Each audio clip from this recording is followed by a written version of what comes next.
All right, Coach. So you guys cracked the poll for the first time in a long time. What was the fallout from that? Yeah, I mean, I just think, a great, for our players, for our coaches, I mean, just a tribute, I think, to their hard work. Obviously, we're in the middle of the fight right now. We're in the middle of a two-game stretch.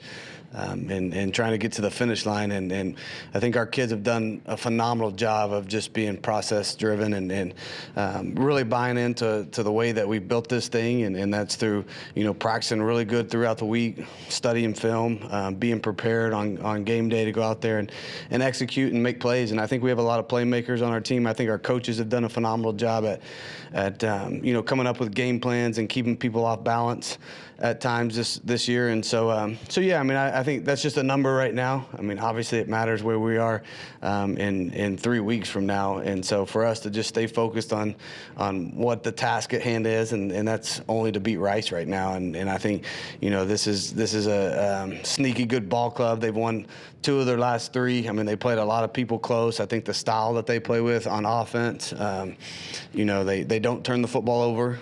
They do a great job of keeping it away and going on long drives. We have played Army and Navy up to this point, so I think our kids will be accustomed to what we're going to see. That doesn't make it any easier to start. So I think, Scott's done a phenomenal job just year one going in there and creating a little bit of a buzz. They're right on the cusp of a bowl. This is going to be super important for them. And so, I think there's a lot that goes into it. We got a bunch of kids going back home to Houston on this squad, and we got to do a great job at avoiding distraction. I think we've done a pretty good job so far. But, you throw all that stuff on top of it right now, and everybody wants to start talking about the future. And that's when you get yourself in trouble, especially in this sport. So yeah, I thought we had a really good and spirited Tuesday practice today. Trying to get a couple people healthy right now, just, a little bit banged up at this point in the season. And so there's a couple guys that we've held out the last couple days that we anticipate to play. But yeah, so it'll take a good rest of the week for us to be ready to get down on the bus. We're busting down to Rice. We haven't done that since I've been. Well, I take that back. We busted Tulsa a couple years ago, but that's something, we're not really accustomed to doing that. And so there's plenty of distractions. Just throw them all on top of one another. We got to do a great job of avoiding them and playing good football. You hear from a lot of colleagues, friends, things like that after you got into the poll. Did your phone kind of buzz there a little bit? Yeah, I think so. I think, there's been a lot of firsts this year, and so I think anytime you're doing good, and nowadays with so much information at your fingertip and it's all instant, right, is everybody finds out at the same time, and I think, everybody wants to text you and congratulate you and tell you how good you're doing. But at the same time, I mean, that can all go away and just like that. And so for us to just stay in the moment and stay believing in what we've done well is something that's going to be important this week. But yeah, there's been a lot of people reach out and offer their congratulations to us. What does that kind of publicity do for a program? Well, I think it's been good all year. I think, from overall, just you look at the storylines that we've had this year and been able to create, and, I think started with, the first sellout and then the first time to, 5 or 6-0, and then to be able to put ourselves in a position that we're in right now and and really playing meaningful games in the month of November is a lot of fun for these guys, right? And so there's been a lot of firsts, and I think now, the story of our quarterback and then, seeing some of these guys, the turnover margin and us being able to score points. So there's some narratives that go along with it, I think, that pick up the attraction of media people. And so I think that's great for our university, obviously. I think having that kind of publicity and just free advertisement out there, cool to see John Gruden do a segment on it and a bunch of things that I think, get you some clicks and some likes and some retweets and all the things that comes along with it. But yeah, I mean, that doesn't help us win games. What we do in these walls is the things that's been kind of our secret sauce. Coach, you kind of have spoken all season about kind of limiting distractions. What are the messages to the players in that locker room from you just to keep, focusing on just staying winning? Yeah, I mean, I think we just got to stay consistent as coaches, and I think that starts with us continuing to coach them hard, on Tuesday and Wednesday are work days, and know that, like, this is not an easy game, and it's not easy to stay focused with the distractions, but it's also, this is a game that's not only, really physically demanding, it's also, a lot of mental stuff goes into it, and staying focused at the task at hand, and that's what I've been so proud of our guys throughout the course of this year. You take out, a couple quarters there at South Florida. I mean, we've been able to perform, pretty good for the most part. And so, I think they've really bought in, to really blocking out all the outside noise. I think we have a really tight group. They love one another. They'll go out there on Saturdays. They sacrifice for one another. They play extremely hard, and they enjoy it. It's fun to come in the locker room after a game and celebrate and all that hard work you put into it. And so yeah, it's been fun to watch. But I'm still the leader of this organization, and it starts with me. Like, I mean, if there's something I don't like, I've been known for getting on to some people on the practice field, and that didn't change today. I mean, we still have to demand, what our standard is around here. Absolutely. And then obviously to be in this position at 9-1 and competing for an American title championship and all that in year 3 of this program, just what does it mean to you to finally fulfill the goals you set out? I assume year 1 at UNT and all that. Yeah, I mean, it takes time to build programs. I think, us coming into a new conference here, figuring out, the portal, the rev share. I mean, there's a lot that goes into it, and figuring out, going back and really studying what we did good and studying what we did bad in the past, I think has allowed us to have success and kind of figure out, kind of what's been good for us here. And so we continue to grow. We continue to evolve. We continue to get more and more support from our administration. So all those things are on the up and up. I think we're about to build, new weight room here, which is muchly needed. And we have guys that, are continuing to give to the Green Light funds, which, helps us with retention right now. And so there's so many steps to this along the way for us to get there. And then sustaining it's the hardest thing now, right? And I think, it's fun to see our alumni, feel this feeling at this point of the season. And have the excitement, right? And so, but, with that being said, any of those things that we pay attention to in these walls, I mean, it takes our mind off of, the important things. And so, yeah, I mean, I think for me, I get the most joy after a game and seeing, wearing my Mean Green stuff around town on a bye week and people screaming out "Go Mean Green" and the excitement just in the area. And so, yeah, I mean, we got to continue to capture these moments and then do everything possible, both resource-wise, financially, all the things just to sustain it. And then coming off UAB, right, Caleb Hawkins just had another, really massive game. This week's depth chart has him as a definitive starter, just him standing alone. Just what do you think he's kind of proven so far to kind of be the lead back for this program? Did you watch the game? Did you watch it?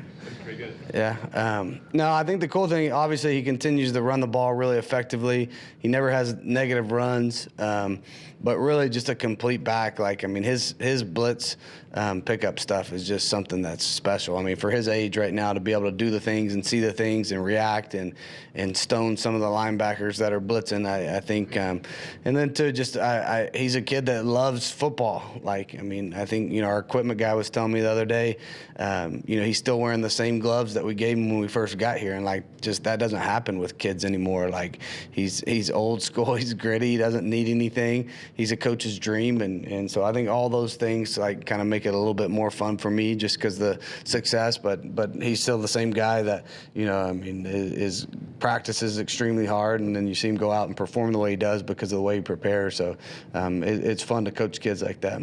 And speaking of Hawkins, and we heard a little bit during fall camp about how he was progressing a lot. Did y'all kind of have an idea that he was going to have this type of breakout season? And how do you feel like the team has kind of joined around him and really meshed with him as well as Drew? Yeah, I thought about that the other night. I was laying in bed and it was just one of those things, like, should have we seen it faster? Someone sent me a stat and said that, but he'd only played like 2 less games than other people. And so, I think back and, the scrimmages were phenomenal. His first carry ever here in a scrimmage, he took it 65 yards for a touchdown, and super impressive. And so just, once he got his opportunity is in live action at Army was kind of really his true, I think coming out party where we kind of used him and had a ton of success on the first drive and then continue to kind of build on that momentum. But yeah, I think, he's definitely earned it now. And I think some things that you can't see, some of the things that he does so well unless you're like in live situations, and he was good in live situations. And so, I've kind of struggled with that myself a little bit. Just, hey, should he been the starter from day one? I don't know. Like we got other good backs. Like McKenzie's a good back. Kiefer's a good back. They're a little bit probably ahead at that point, just on knowing the offense and all those things. But yeah, pretty phenomenal. Just how he's kind of been able to continue to get better and better throughout the year.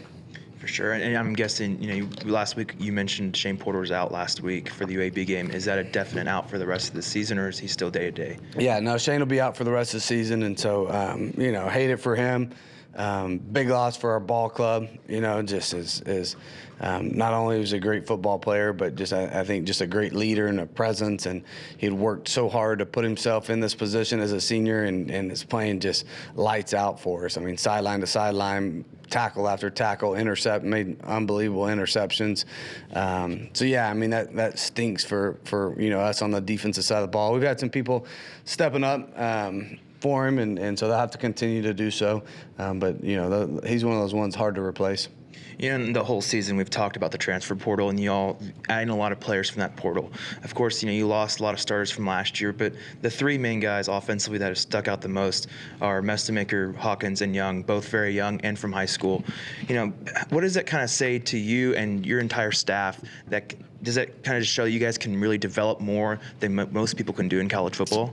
Yeah, I think it starts with the evaluation process and just trusting what you see on film and really getting a feel for these kids. And I've always believed in high school recruiting, and we will always, put a big emphasis on high school recruiting here. I think that's how you build the nucleus of your culture inside your locker room. And then we're going to fill, these gaps and holes on your roster with the portal, which I think we found a little bit more success on what works and doesn't work in that regard for us here anyways.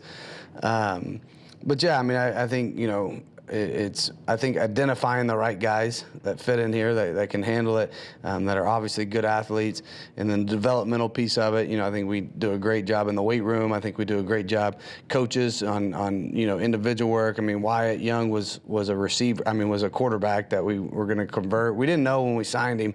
We didn't know if he's going to be a safety or a receiver at the time, possibly running back. And just continues to get better, right? And fierce competitor, understands defense, smart, high football IQ, and I think all those three guys probably have that same thing in common. Coach, speaking on Shane, obviously he's the second starter that you've lost on the defensive side of the ball. Just how have you kind of seen this defense kind of adapt and find a way to keep producing, despite losing key starters? Yeah, it's been a next man up mentality, and I think that's you're seeing that all over the nation. It's nothing we can sit back and pout about, whine about. That's part of football and part of the game. And I think with limited rosters now and the movement that you see on rosters, I think it's hurting everybody when you lose a couple key starters. Usually at any level of football, they're starters for a reason, right? But I think we've done a nice job of guys being able to overcome that, and coaches being able to realize, hey, does this kid's skill set that we're putting in, is it the same? Do we need to change or tweak a little bit in that regard, just because, he can't do the same thing we're asking him to do? And so, there's a lot of things that go into game planning, and some of it's personnel, right? And so those are decisions that I think our coaches have handled really well, and understanding, hey, if a guy does go down, like what are you missing now from that position? And are his strengths as good as what the guy we're going to be playing with is now? Yeah, you look at the roster and you got Kenton Allen and Burrell in there in Shane's spot. How much confidence do you have in those two guys that haven't really played a ton? Yeah, no, and I think both of them, Burrell played in quite a few packages this last game against UAB. I thought he did a nice job for us, super athletic. And then Allen's played a ton of football, coming from Angelo State, was a starter there for multiple years.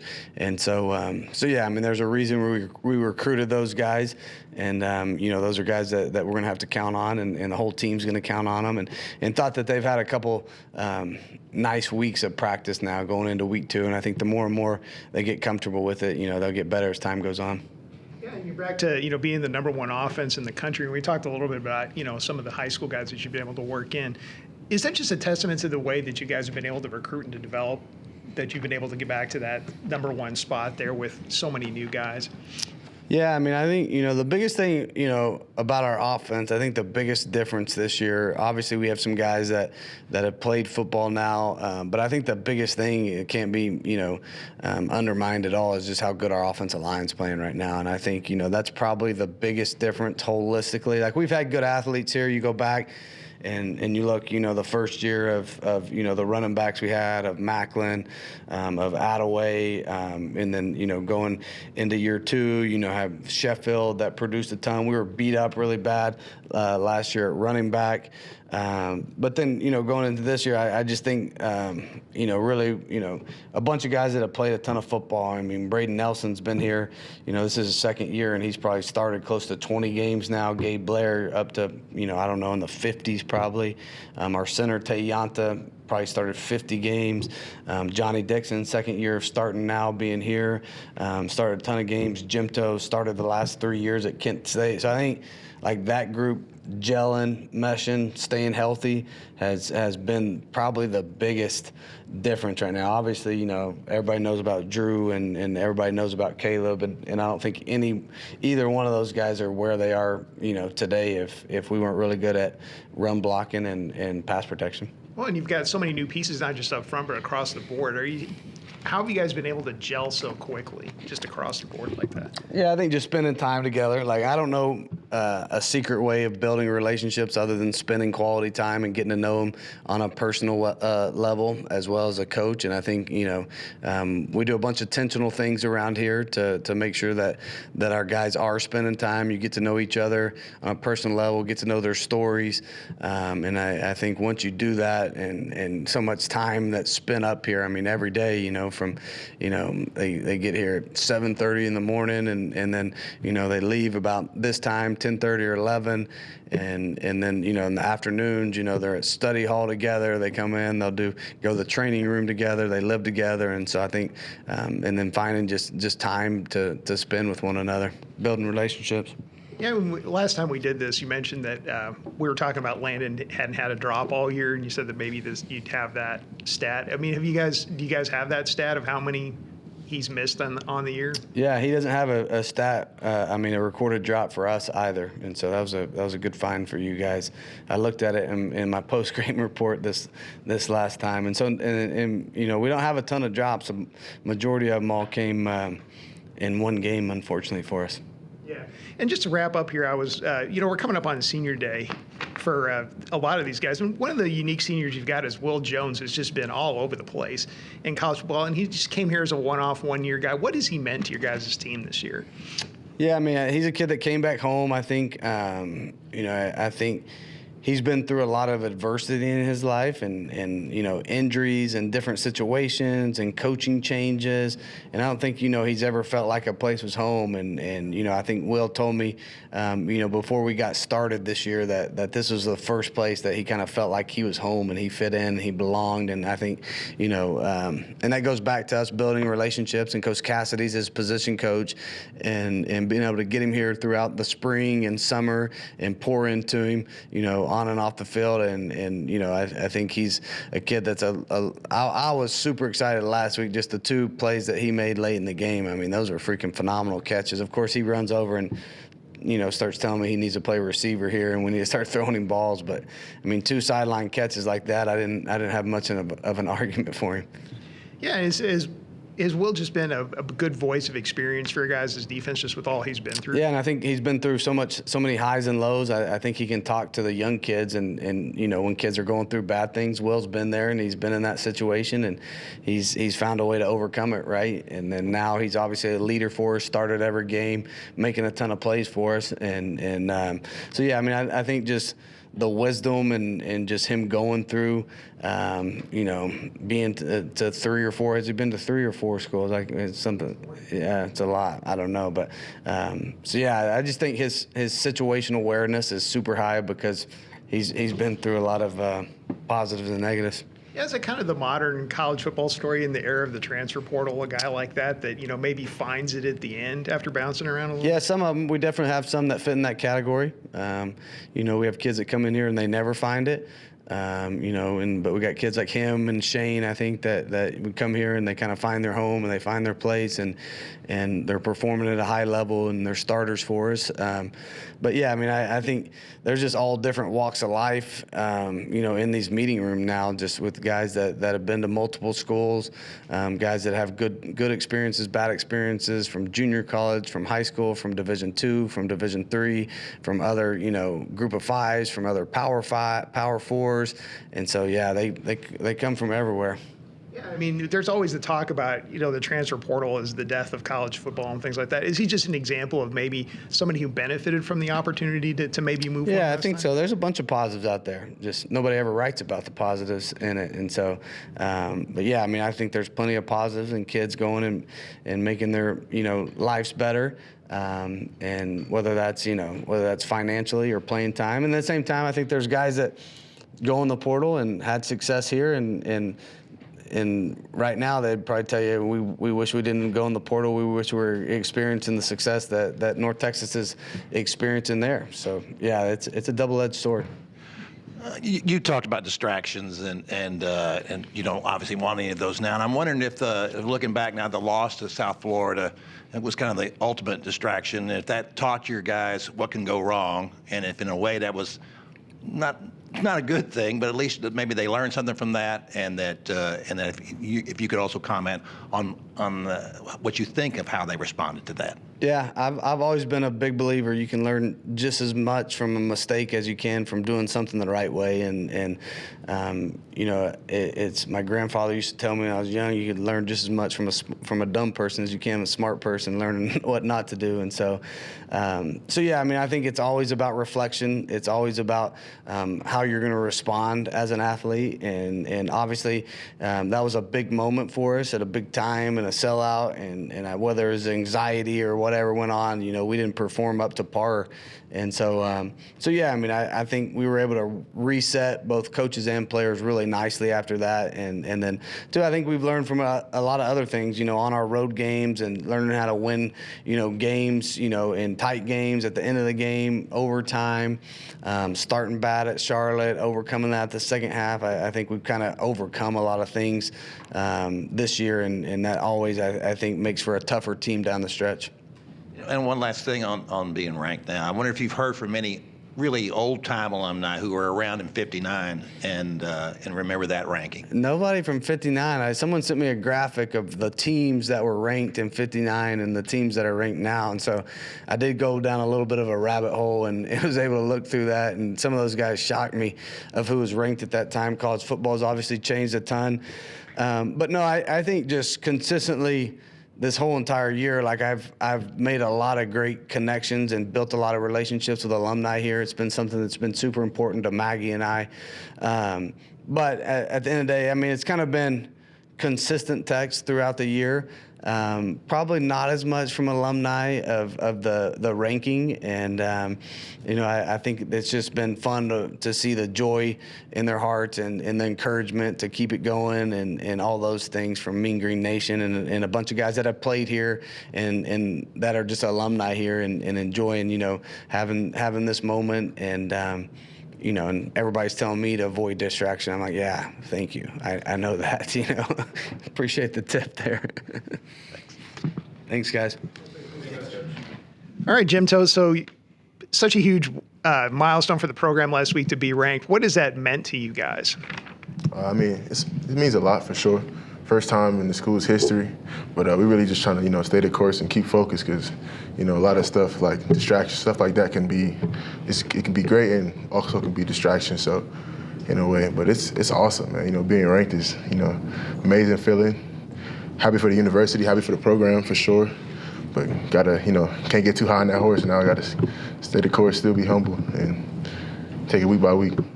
Did you hear from some friends and family when you guys' name popped up in the top 25? Oh yeah, for sure. It was a lot of people that were reaching out to me, letting me know, give me congratulations, stuff like that.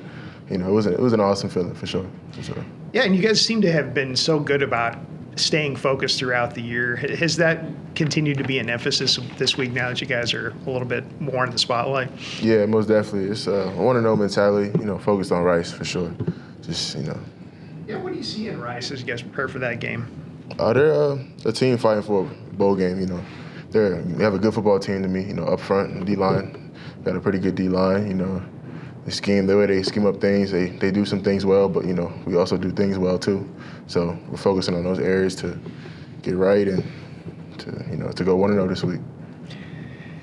Yeah, and I was working on a story on Will. He's the guy that came in like you as a transfer that's kind of bounced around the world of college football. How important has he been just from a leadership standpoint for the team as a whole? Super important. Will's a leader, even off the field too, in the weight room, in the locker room, definitely a stand-up guy in this program for sure. Well respected. Yeah, Coach kind of mentioned just now that, in his time here, the biggest difference that he's had on this team is the offensive line. Just what does that mean to you to, kind of receive some of that credit for, establishing a protection for Drew and, allowing, to create holes for Caleb so far? It means everything, just knowing that I'm doing everything I can and they got my back, It's awesome. It feels good to block for guys like Caleb, guys for Drew, knowing that if I do my job, they're going to execute and do their job. And it's an amazing feeling. Like, every time we get in the end zone, man, it's exhilarating. So it just it keeps us motivated to continue to do what we do and to pave the way for them and protect Drew, and keep this thing going. How do you, do you agree with Coach's evaluation that this offensive line is just playing at a, really elite level right now? I agree. I think we're well connected, well coached for sure. Coach Krill, he's a grind. He got his grinding, man, for sure. It's a blessing, So even the days we don't want to do the extra work, the extra meetings, it's paying off, paying off in the work. So very grateful for it, for sure. Absolutely. And I wanted to ask you, obviously, you guys have found a lot of ways to win, despite not having as much possession as the other team. This is another, pretty run-heavy, possession-heavy team. What has allowed you guys to, just be so successful despite only having the ball, only a couple of possessions? You got, I would say, the geniuses behind the play calling. We got offensive geniuses in the offensive room. Coach Morris, Coach Brophy, those guys.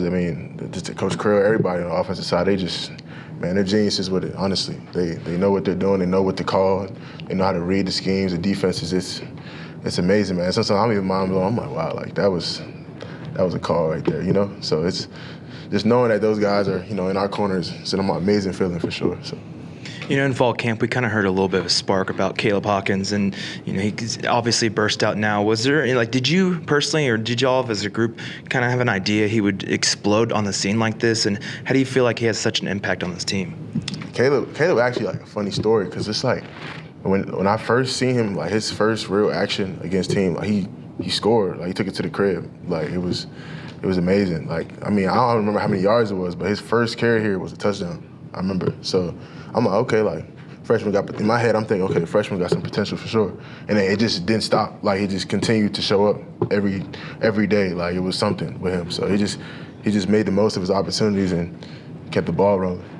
Obviously you're a part of this transfer portal class, but 3 of the guys on offense, and really 4 if you count Gabe Blair, all guys that kind of stayed here. They're high school recruits. They've developed here. How do you feel like this program, especially Coach Morris, just has that talent to develop people and especially recruit these guys out of high school and retain them here? They're people. How do I put it? They're good people. Genuinely. So when you have people that truly care about you and not just what you can do on the football field, I think that plays a big part. They see you, how they ask how you doing, how's everything going, they ask about your family. They're not just coaching you and then they see you and they walk. They want to know how you doing, what's going on in your life, things like that. I think stuff like that really is overlooked. in today's world. But it's a big thing here. You guys come into this game as the number one offense in the country. In a year that you guys have changed so many of the pieces in there, your quarterback, so many of your skill position players, a lot of guys in the offensive line. What's enabled you guys to be able to put this together so quickly to be the number one offense in the country? Like I said before, man, the coaches we got, the guys we got in the room, just how connected we are, how much everybody's bought in. Like the belief we have in each other that we do our job and we execute, the next guy's gonna execute as well. And it's just, we all got one common goal, win a championship, and we're all dialed in. So I really think it's been the piece to the puzzle, just us being connected and dialed in, and everybody's bought in. So. Did that the way you guys gelled, did that kind of complement all the talent that they brought in as well? For sure, 100%. I just think it's making everybody better. Like the more we care about each other, it makes everybody want to play for the next guy, the guy next to him, for sure.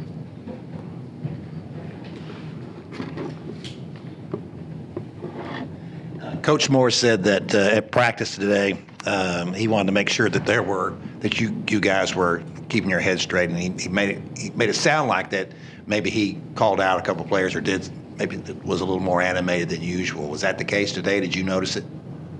I noticed him like trying to keep us more focused for sure, but not like in a, I wouldn't say calling out players mainly. I would just say mainly, just knowing that, letting us know that if we can't be, playing around, we can't be.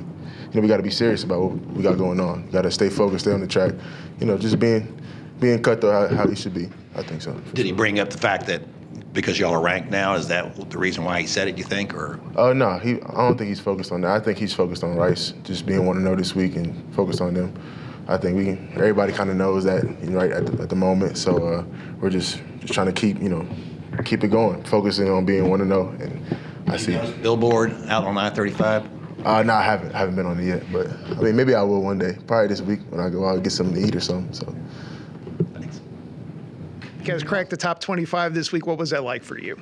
It was exciting, and it just really opened up our eyes to what we're capable of doing as a team, and just showed us that we're doing all the right things week in and week out.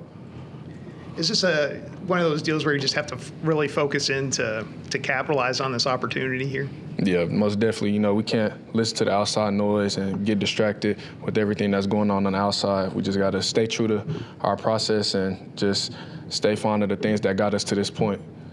Yeah, and we talked about this being the Rice game. You guys have faced a couple of option teams earlier in the season. Do you feel like that'll help you guys as you head into this game against the Owls? Yeah, this is like the third type of triple option team we faced this season. That's kind of rare in my case. But, the games that we have played earlier in the season has definitely helped, and we're sure we're going to have some carryover from those previous games, and it'll be a big part of what we do. How has it helped you guys in terms of preparing the option? Just haven't seen it before. Like I said, 2 times early in the season, it's kind of a unique type of style offense, so it's something that you will really never forget. And luckily, it hasn't been too many weeks between the Navy game and this game. So, like I said, it was still kind of fresh on our mind. So we'll carry some of that game plan into this week. Will, what are some of the things that this defense has gotten more adjusted to playing against that option? You reading your keys, or what are the specific things that this defense has gotten better at playing the option? Really just everybody realizing that they have to do their 111 in the defense and trusting that your brother, whoever you're out there with, is going to do their job too. And then speaking on doing 111th, obviously, this defense has kind of had to experience 2 season-ending injuries, one to June, one to Shane. How have you kind of seen the unit kind of respond and adjust, depending on who's out there? Just like with June, it's going to be a next man up mentality. Everybody gets reps out there. Everybody gets banked reps. Everybody gets coached the same. So like our coach always says, it should be no drop-off no matter who's in or who's out. And then obviously, you had 2 interceptions against UAB. Coach mentioned that you came to the sideline. You said you should play receiver with the catches you were making. Just what were those moments like? It's exciting, being able to make those plays that I'm coached to make and just being able to contribute to our wins, seeing everybody get excited. I'm excited out there. It just adds an extra level of confidence, not only for me, but to our defense and to our coaches. Absolutely. And you and that whole secondary has played just a huge part for that defense this year. Just what has allowed you guys to create as much havoc and turnovers and success that you guys have had? Really just a bond, and it makes us more hungry. We see one person go out there and get a turnover. It makes everybody else on the back end want to play harder so they can get theirs and enjoy and be excited as well. What was kind of going through your head on that toe tap interception? I mean, were you kind of surprised the ball was going to right there to you in the end zone like that? Yeah, I kind of seen him throw it, and I was like, man, I might be able to reach out and grab this one. So I was just trying to make sure, I capitalize on the opportunity. And, when people make decisions like that, we come up and make them pay. Obviously you guys have been able to force a lot of turnovers this year, but on the road it was a little bit more of an issue, a little bit more of a struggle. What do you feel like changed in this game? What did you guys kind of see out of UAB to be able to force 4 turnovers total?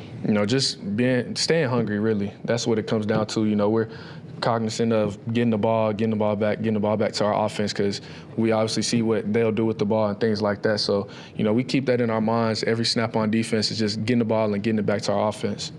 You've been playing college football since about 2019. Now that your career's coming down and you're coming to the last few games, what have you kind of learned, especially this year with the amount of success you've had on this team? And what have you kind of learned so far? Really just the biggest thing with me is just being resilient.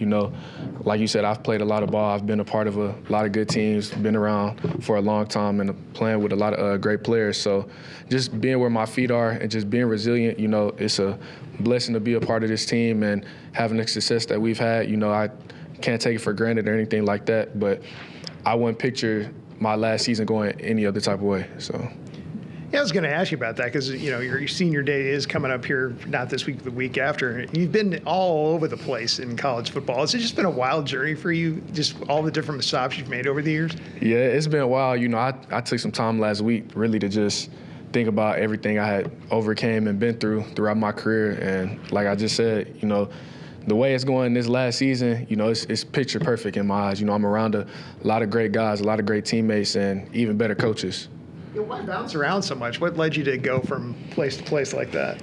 Really just, kind of like coaching decisions, personal decisions and things like that. Just wanted to get on the field a little bit more and contribute a little bit more. So, that's pretty much all it was. And then just me being able to come here, come closer to home and things like that, it was a great decision, and I'll never regret anything about it. Yeah, what were the good and bad points about playing for so many different programs over the course of the years? I mean, like I said, I played with a lot of great people, a lot of great coaches, a lot of great men.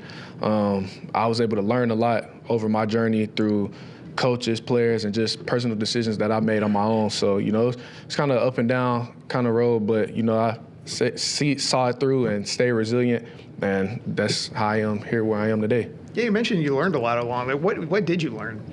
Really scheme, the way the game goes, just lessons about when you're not playing, when you are playing. I was able to learn from the people who were older than me and carry that on throughout my career, and now I'm able to teach the younger guys. I've been through everything you can imagine: injury, coaching changes, not playing, starting, just everything. So, that's kind of what it boils down to. Did you pick up multiple degrees along the way over all those years? So I have a communication degree, and right now I'm working on a rehabilitation studies degree. There's always such the talk about how terrible the transfer portal is. Are you an example of maybe somebody that benefited from the opportunities that are provided to be able to play for different programs throughout your career? Yeah, I would definitely say everybody's journey is different. Some people's decisions could turn out differently, but I'm just blessed that mine turned out this way. And like I said, this is where I am today, and all I can do is thank God and thank the people around me for putting me in this position. Where'd you get your communication studies degree from? South Florida. From South Florida, and so now you'll get another here? Yes, sir. So as a guy that's played for so many different programs throughout the year, what do you look at as your alma mater at that point? I look at it as like where I graduated from, but I'll end off as a Mean Green Eagle, so that's probably what I'll carry with me. That's going to be the thing. You're going to be a Mean Green. Yeah, person? for sure. All right, cool. Thanks, Will. Yes, sir.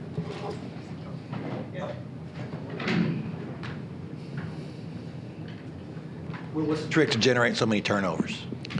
Really just staying disciplined, reading your keys, and doing what we're coached to do.